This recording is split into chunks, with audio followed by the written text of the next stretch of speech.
Greetings everyone. Hope all of you are having an absolutely fantastic day. We're back again with more Pathfinder Wrath of the Righteous, and this time this build comes courtesy of the Peaky Blinders, Arthur Shelby.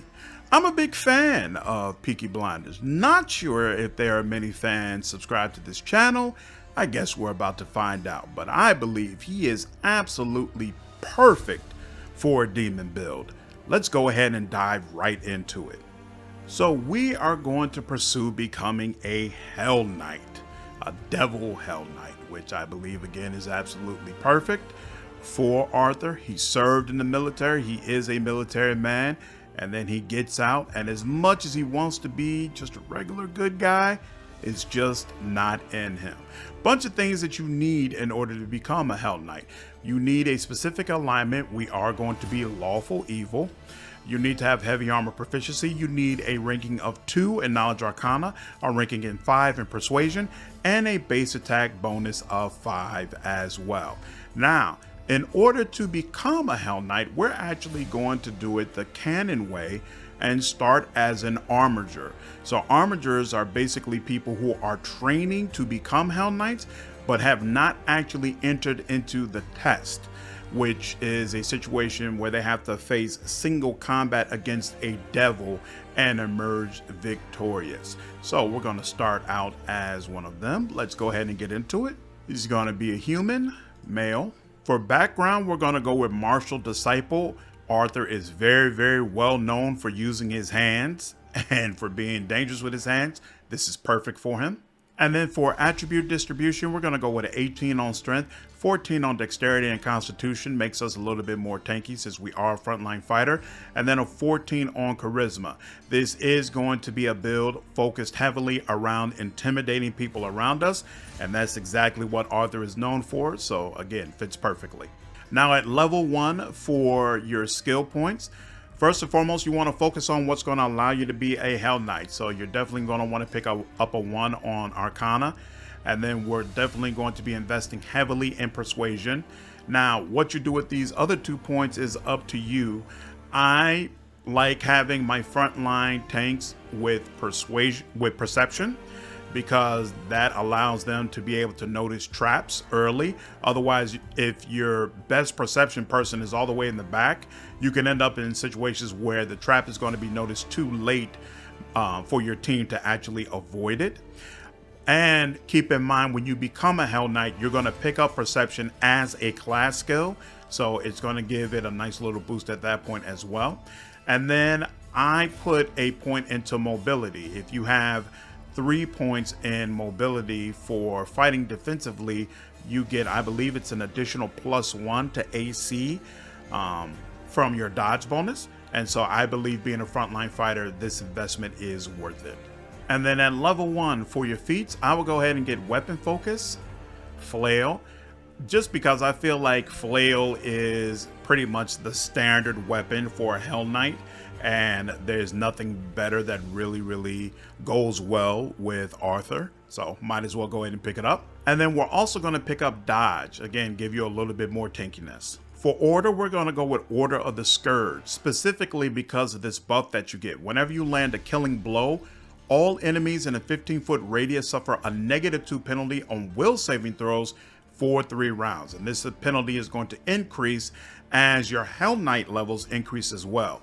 And again, Arthur is known for being absolutely intimidating, for people watching him brutalize a particular individual and it deflating the will of all the other enemies around him. So this fits right in with who he is as a character. Deity is going to be Asmodeus. Alignment, lawful evil. For voice, I go with aggressive. At level 2, you should put your skill points exactly in the same places they were in before. For your level 2 feat, I pick up dazzling display. At level 3 for your skills, you've already got the 2 points you need in knowledge arcana, so you don't need to increase that anymore. I would still place points in perception and persuasion, and then get that 3rd point into mobility. For the last point, I go ahead and dump it into athletics, because you are going to have a very high strength. It makes you someone who's very competent at handling athletic checks. For your level 3 feat, I go ahead and pick up power attack. probably shouldn't activate it at this time. I would say you're not at a high enough level where you can handle the penalty that it's going to put on your attacks, but it unlocks some other things for us, so we'll go ahead and take it here. But you're probably going to wait a couple of levels before you want to start using it on a regular basis. At level 4, increase strength and continue to increase strength throughout all your level ups. And then at level 4 for your skills, we already have the 3 points that we need at mobility and the 2 points that we need in arcana. I would dump the last 2 points into athletics, and then I would do that again at the next level. And then after that, you're going to have 4 skill points you can use. So I would continue to increase persuasion, perception, and then athletics. And for the last skill point, me personally, I would put it into Lord Nature, so it's harder for him to get tired. You could put it into mobility since it is a class skill and he has a little bit of dexterity, but more than likely you're going to have other people on the team that are way better at handling mobility checks, so I feel like Lord Nature makes a little bit more sense here. And then for your level 4 feat, get weapon specialization, flail. For your level 5 feat, get outflank. For weapons training, get hammers, maces, and flails. For your level 6 feat, get Cornigan Smash. And then here at level 7, you should be switching over to Hellknight. For your level 7 feat, get Intimidating Prowess. So with our level 6 bonus feat, we took Cornigan Smash, which means every time you damage an opponent with a power attack, which you should be using power attack now at this time, it's going to allow you to make a persuasion check as a free action to demoralize your opponent, which is going to shake them and give them a -2 penalty on attacks, as well as a couple of other things. So it's a great debuff to be able to put on enemies. And then going over to Hellknight, you get to choose another feat, which we pick up Intimidating Prowess. This allows you to add your strength modifier to persuasion skill checks, specifically when they're used to intimidate. So it's going to allow you to have a massive boost on how effective you are when attempting to intimidate other opponents. Oh, I forgot to note on the last level, keep in mind, Hellknight only gets 3 skill points as opposed to the 4 that you have available when you're choosing Armiger levels. For your level 9 feat, get improved critical, flail. So next you're going to be asked to choose a force of will, which is going to give you a +2 bonus on will saves, specifically against spells of a particular sub-score, either charm, compulsion, or fear. Which one you want to choose is really based on the makeup of your team. So for example, if you have Seela on your team, then fear is probably something you're not worried about. It's very easy for her to make your entire team immune to fear. Similarly, there are other classes that you may have covered on your team that will make you very resilient against certain types of spells. So it really all depends upon your makeup. Me personally, I always choose charm. I feel like there are a bunch of different ways to deal with fear, but charm and compulsion, I feel like you really want all the will saves that you can have against them. And then for the discipline, you want to choose fearsomeness. So you're already at the point where every time you damage an enemy, you're going to attempt to shake them. And because you have intimidating prowess, you are oftentimes going to be successful in those attempts. Shaken enemies will still attack, still do all the things that they usually would try to do. It's just that they're going to have a penalty to a lot of those things. When you take fearsomeness, instead of just shaking enemies, you're now going to frighten them. Frightened enemies will flat out run away from you, which can be fantastic, especially if they're surrounded by melee enemies, because everyone is going to get a free attack of opportunity against them. Mind you, this can become a little bit annoying if you are playing in real time, because enemies will be able to run a very, very far distance, especially if you're not focused on cutting them down. But in turn-based mode, it becomes very, very easy to focus fire on a particular enemy that's clearly weakened and cut them down. So what I usually do is, you're not going to be able to frighten all the enemies anyway. So if there's a particular enemy that's in the process of running away, I pause the game and I have all my team focus fire on that enemy. If for whatever reason it seems like I'm not going to be able to kill that enemy before that enemy leaves the room, then I flip over to turn-based mode. And then one by one, all of my teammates should be able to cut that person down. What you don't want to allow to happen is for enemies to get frightened, run away, run into the next room over, and then bring a whole new squad of enemies that you didn't even have to deal with beforehand. Now you're going to have to figure out how to take them out. And so, you know, you have to kind of be on your P's and Q's when you use this, but it's an absolutely fantastic debuff against the enemies you're going up against. Okay, so now that we have 3 levels in Hellknight and we have fearsomeness, we're going to flip back over to Armiger and get it all the way up to 10. At level 11, choose greater weapon focus, flail. And then for your bonus combat feat, go ahead and get dreadful carnage. So now every single time you kill an enemy, you are going to attempt to demoralize and frighten all the enemies in a 30-foot radius. You are also, if you remember back when we choose our order, you're going to also have that -2 on will for all the enemies in the area as well. So you are just a debuffing machine. So keep that in mind when we get to the combat example. This build does not do a ton of damage one-on-one against enemies. But the idea is very, very quickly you can run in, kill a vulnerable enemy, and then debuff the entire room, making it much easier for the rest of your team to be able to basically do mop-up work. At level 12 for your weapon training, go ahead and get trained initiative. So this will give you a boost on your initiative checks, which helps to ensure that when the fight kicks off, Arthur is the first one who can go ahead and run out, hopefully kill an enemy, and go ahead and get the entire room debuffed for the rest of your party as they start going through their actions. For your level 13 feat,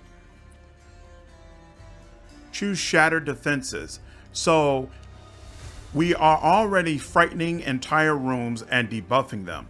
Now, Shattered Defenses will ensure that any opponent that is shaken or frightened by you is flat-footed to your attacks, which means that none of their dexterity bonus is going to count against the attacks that you make, which could be a massive debuffs against some of the enemies that really depend upon dexterity for their personal protection. So now that Armiger is up to 10, we flip back over to Hellknight, get it up to 10. For your level 15 feat, grab Critical Focus. And then for your next round of Force of Will, I choose Compulsion. And then Charm once again. And then for your Discipline, I choose Onslaught.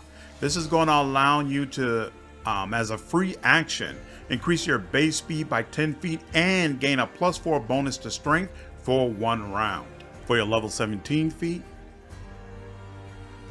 get Staggering Critical.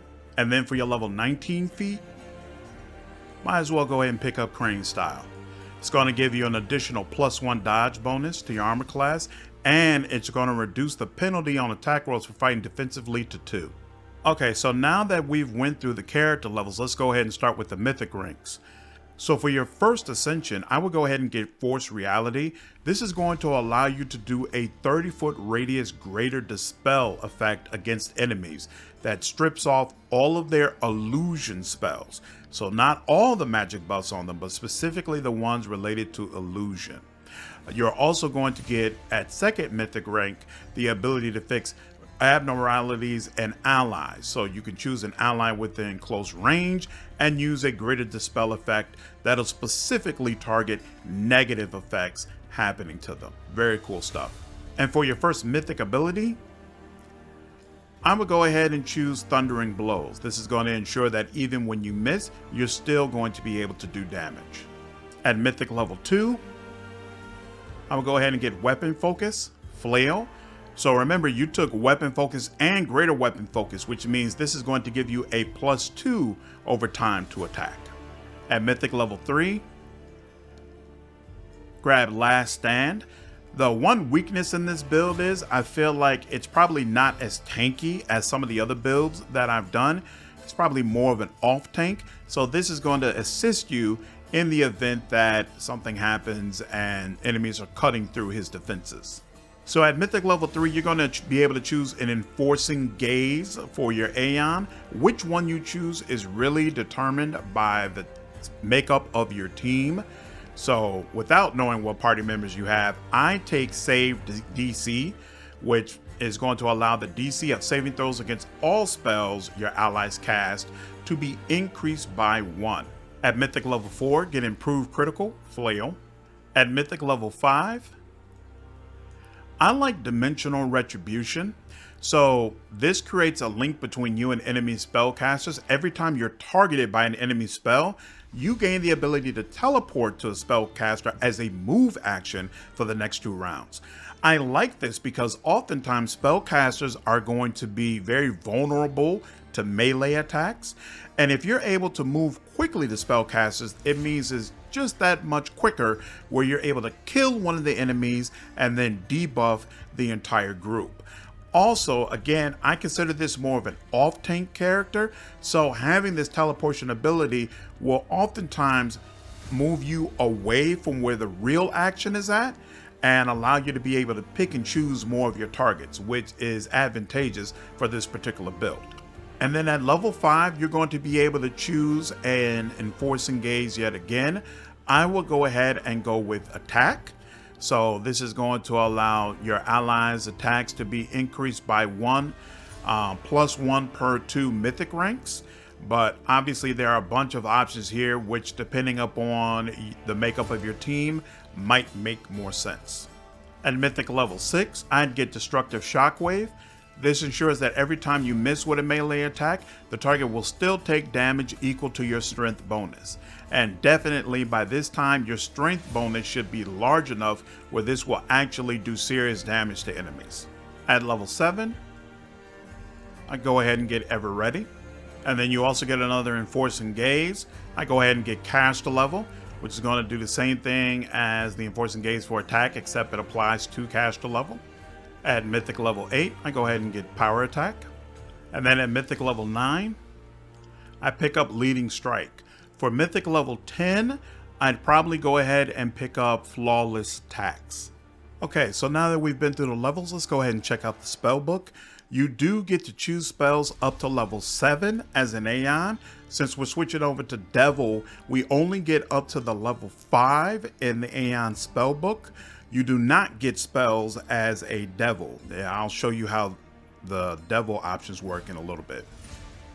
So at level 1, you got to choose from a bunch of things. I picked the ones that I felt like made sense for a melee fighter. So of course you want to remove fear. You can use Shield of Faith as an alternative to the deflection rings, if maybe you have some really nice rings you wanted to use for your melee fighter.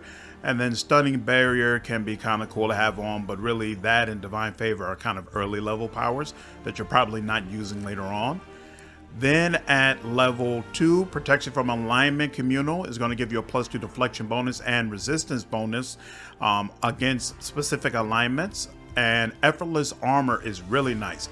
It's going to ensure that armor no longer reduces your speed and reduces the armor's armor check penalty. You already get some of this by being a Hellknight, but Effortless Armor is still just nice to have. In addition, from Aeon, you're going to get Crystal Mind. You clear an ally's mind from corrupting thoughts. You dispel rage, fear, emotion, confusion, and morale effects, and give the target immunity to fear and emotion effects for 1 round per mythic rank. So of course, with morale, it might end up dispelling some of the positive effects on a particular creature, but in a pinch, if you feel like there's a power on your ally that's going to last for a long time, like longer than a few seconds, and you just need to dispel it, this can be a great option.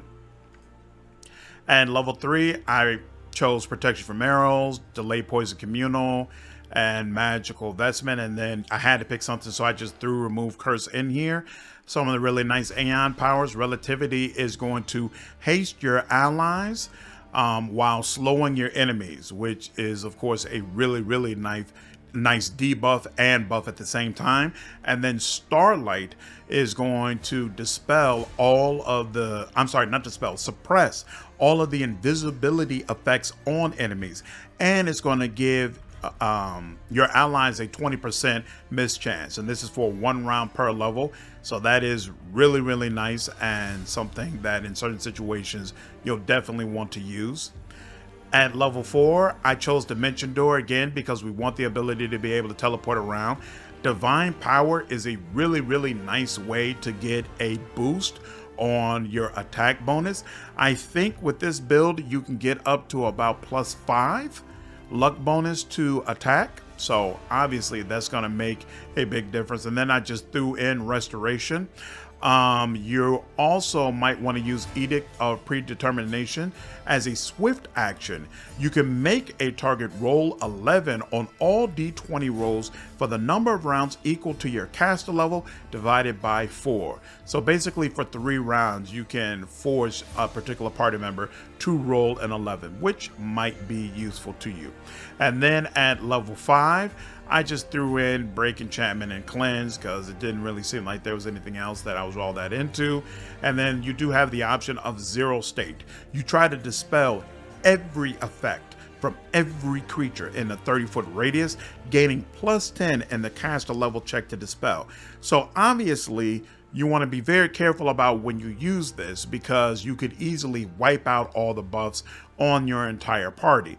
But if you're in a situation where the Aeon is, or the Devil rather, is much more isolated, then this can be a nice power to just pop off and clear all the buffs that are hindering you from being able to damage enemies.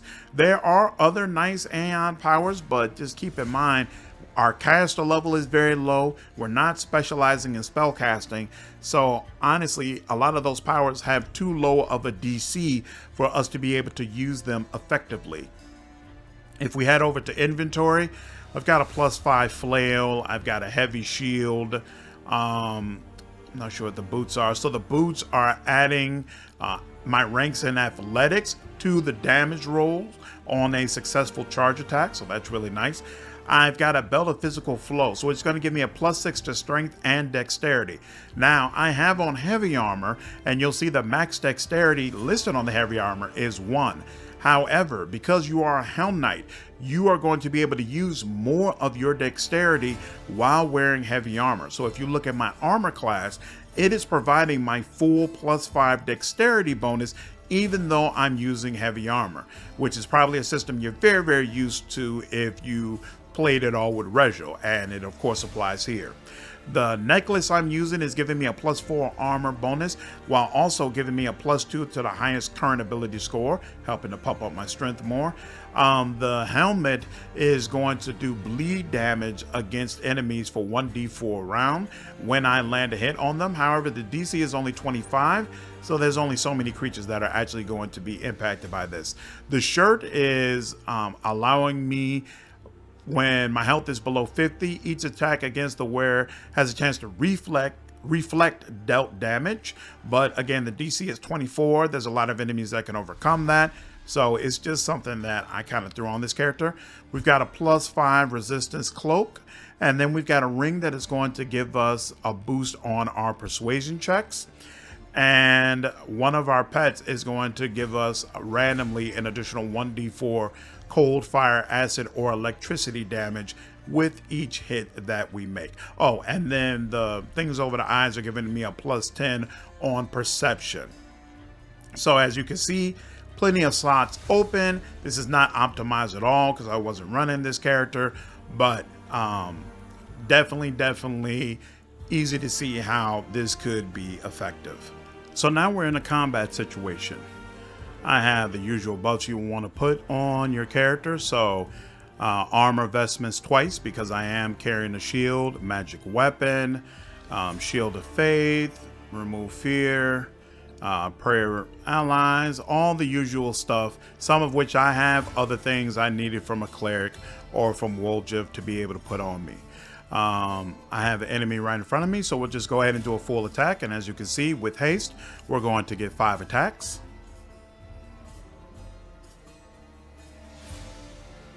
Okay, so as you can see, he's doing very consistent damage, but it is low damage, 49, 52, 48, etc, etc.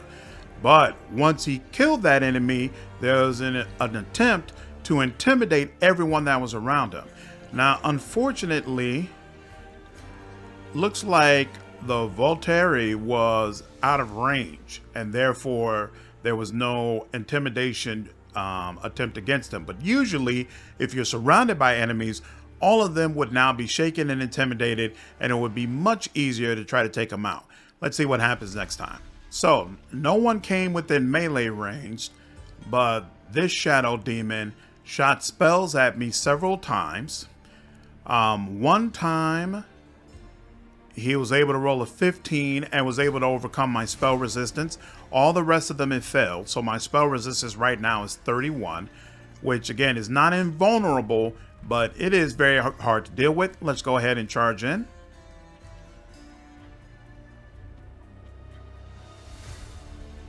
And it's not going to allow us to charge. I'm not completely sure why, but we'll go ahead and do the things the old-fashioned way.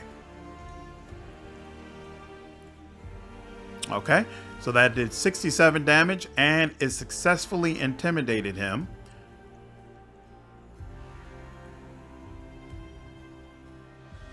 And you see he's frightened, so that means you take a -2 penalty on attack rolls, saving throws, skill checks, and ability checks. And sometimes enemies will flat out flee away from me. Okay, so first, the WotR ran away from me, triggering an attack of opportunity, and I was able to hit it for 67 damage. Then the other shadow demon again cast magic missile. Most of them failed to penetrate my spell resistance. A couple of them were able to get through, and they did a little bit of damage. So we'll go ahead and finish this guy off.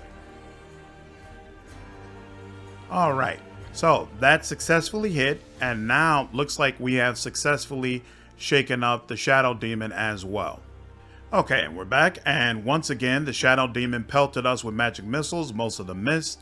A couple of them did little pinpricks against me. This time we're going to go ahead and use Smite Chaos.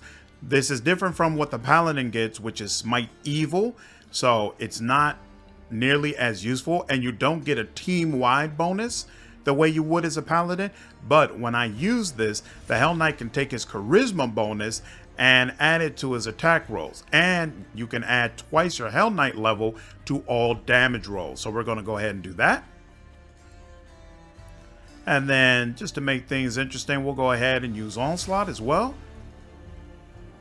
And then we're going to get, it's still a full attack, so we're going to get 5 attacks. And you see what our very first one, we did a critical hit. So when you crit, you should do somewhere in the range of 200 damage. Killed him, and once again attempted an intimidation check against the other shadow demon, which succeeded. The shadow demon did another magic missile, the vast majority of which missed, and it did us a favor by getting a little closer to us. So we'll go ahead and use Smite Chaos again, and go ahead and trigger Onslaught. And once again, we were able to kill him in one hit. So it looks like he dealt 80 damage up front, and then an additional 37 damage was dealt to him, and then that was enough to kill him off. So again, most of the time you're probably going to hit around the 50 to 60 damage range, but if you can target vulnerable enemies, you're still going to be able to kill them, and then you're going to debuff entire groups, which is great for characters like Nanio, who can take full advantage of the situation to do terrible things to the enemies you're going up against. And then, of course, if you're able to actually kill an enemy, you're going to frighten all of them, which either will flat out make them run away, or it's going to do a significant debuff that not only makes them more vulnerable, but also makes it much more difficult for them to damage your allies. All of this together, I feel like makes a fantastic Devil Hellknight build, and fits right in line with what Arthur Shelby is known for. Running into the thick of things, perilous situations, beating the crap out of guys, scaring the crap out of everyone else to ensure everyone respects the Peaky Blinders. One last note, you do get a bunch of abilities because you are a devil. However, I feel like most of them really don't apply to this particular build. A lot of the decrees are all about doing something to your allies to buff them up and make them more effective. It's not really for you personally. And then when it comes to the Hell Seals, Some of them you might end up using on yourself, but honestly, I don't feel like there's anything there that's better than just running in, swinging your flail, getting those debuffs on, and in general creating havoc within the ranks. But that's the build. Let me know your feedback down in the comments. Do you like this build? Do you see it as something you might potentially use? Is there anything I did that you feel like should be changed or made different? Looking forward to hearing all of your feedback. And as always, if you enjoyed this video, please leave me a like down below, share this content, and subscribe to the channel if you haven't already. I will see you all in the next video. Take care.